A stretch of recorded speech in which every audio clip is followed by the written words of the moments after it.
Pieces in shorts programme में एक बार फिर से आपका स्वागत है। आज का विषय है भारत में बैटरी अपशिष्ट प्रबंधन। सबसे पहले देख लेते हैं चर्चा में क्यों है। हालिया खबरों के अनुसार भारत में इलेक्ट्रिक वाहन और नवीकरणीय ऊर्जा क्षेत्र की तेजी से बढ़ती मांग के साथ लिथियम बैटरियों की खपत में भारी वृद्धि हो रही है। इस बढ़ती बैटरी मांग के साथ बैटरी अपशिष्ट प्रबंधन की उपयुक्त व्यवस्था अत्यंत आवश्यक है, क्योंकि अनुचित निपटान से पर्यावरण और स्वास्थ्य संबंधी गंभीर खतरे उत्पन्न हो सकते हैं। भारत 2070 तक नेट जीरो लक्ष्य प्राप्त करने के संदर्भ में बैटरी ऊर्जा भंडारण प्रणालियों को बढ़ावा दे रहा है, इसलिए प्रभावी अपशिष्ट प्रबंधन रणनीति अनिवार्य हो जाती है। बता दें कि भारत में ईवी लिथियम बैटरी की मांग 2023 में जहां 4 गीगावाट घंटे थी, वहीं 2035 तक इसके लगभग 139 गीगावाट घंटे तक पहुँचने की संभावना है। भारत में बैटरी अपशिष्ट प्रबंधन 2022 में भारत सरकार ने बैटरी अपशिष्ट प्रबंधन नियम अधिसूचित किए, जिनका उद्देश्य लिथियम बैटरियों के टिकाऊ प्रबंधन और पुनर्चक्रण को सुनिश्चित करना है। विस्तारित उत्पादक उत्तरदायित्व के तहत उत्पादकों के लिए बैटरियों का संग्रहण और पुनर्चक्रण सुनिश्चित करने हेतु धन की व्यवस्था करना अनिवार्य है।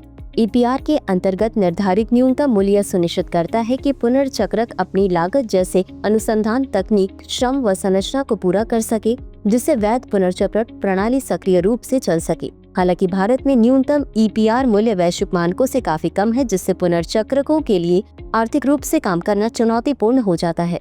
इसके परिणाम स्वरूप अनौपचारिक पुनर्चक्रणकर्ताओं की संख्या में वृद्धि हो रही है, जो पर्यावरण और सार्वजनिक स्वास्थ्य के लिए खतरा है, क्योंकि वे अवैध रूप से कचरे का निपटान करते हैं और झूठे प्रमाण पत्र जारी करते हैं। भारत में बैटरी अपशिष्ट प्रबंधन की चुनौतियां। न्यूनतम EPR मूल्य निर्धारण का कम होना, पुनर्चक्रण की वास्तविक लागत को कवर न कर पाने के कारण वैध पुनर्चक्रणकर्ता आर्थिक रूप से टिक नहीं पाते, अनौपचारिक पुनर्चक्रण की बढ़ोतरी, बाजार में धोखाधड़ी, असंगत निपटान, प्रवर्तन की कमजोरियां और पर्यावरणीय नियमों का उल्लंघन आम हो गया है। नीतिगत संवाद और दृष्टिकोण का अभाव, उद्योग नीति निर्माताओं और पुनर्चक्रणकर्ताओं के बीच समन्वित सहयोग की आवश्यकता है।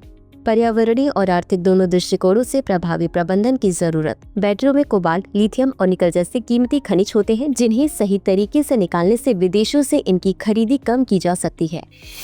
इसी के साथ अंत में देख लेते हैं आज के अभ्यास प्रश्न को। भारत में बैटरी अपशिष्ट प्रबंधन के संबंध में निम्नलिखित कथनों पर विचार करें। 1. भारत में बैटरी अपशिष्ट प्रबंधन नियम 2022 में अधिसूचित किए गए थे। 2. वर्तमान में भारत में EPR मूल्य निर्धारण वैश्विक मानकों से अधिक है, जिससे पुनर्चक्रण उद्योग को आर्थिक लाभ होता है। उपयुक्त कथनों में से कौन सा है या कौन सी सही है या सही है? A केवल 1, B केवल 2, C 1 और 2 दोनों, D न तो 1 और न ही 2। इस प्रश्न का उत्तर कमेंट बॉक्स में जरूर दें। आज के लिए बस इतना ही। धन्यवाद।